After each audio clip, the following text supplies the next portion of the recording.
Hello, East. Welcome back to another episode of Twice as Interesting. Today, we're heading about 18.8 billion kilometers away from Earth. And we're going to be boarding the Voyager probes to talk about the revolutionary Voyager Golden Record.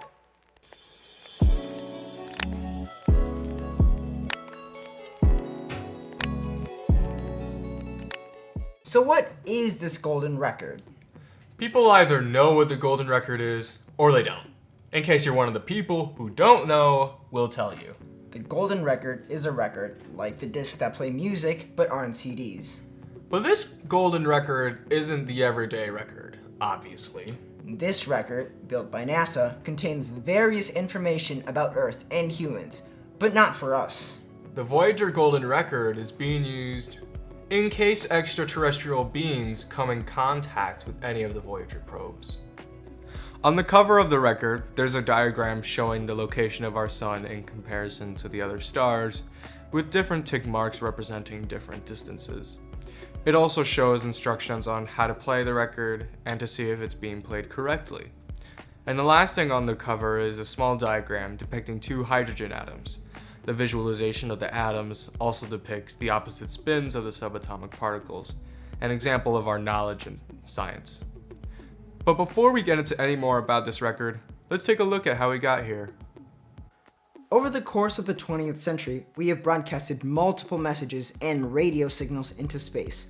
But the very first one and most powerful signals sent into space was transmitted back in 1974. The signal emitted from Puerto Rico was equivalent to a 20 million watt broadcast and has been named the Arecibo message.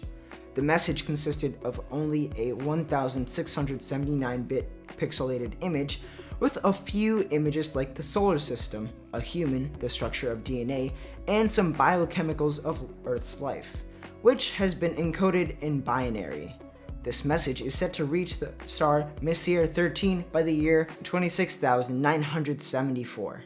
So we probably won't be alive to hear that the Arecibo message has reached Messier 13, but many other messages have been broadcasted into space, such as a message from Earth and a hello from Earth, which, creatively named, have also been planned to reach the star Gliese 581 by the year 2029 and 2030, a year we're all more likely to live till. The organization SETI, which stands for the Search for Extraterrestrial Intelligence, has been broadcasting these messages and multiple more that can be easily found on the internet.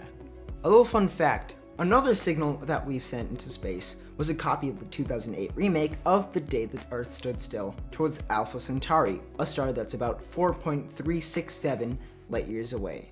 Sounds great that we may be introducing aliens to human entertainment, only until you realize that The Day That Earth Stood Still is about an alien that comes to Earth to reclaim it, and we try to destroy it.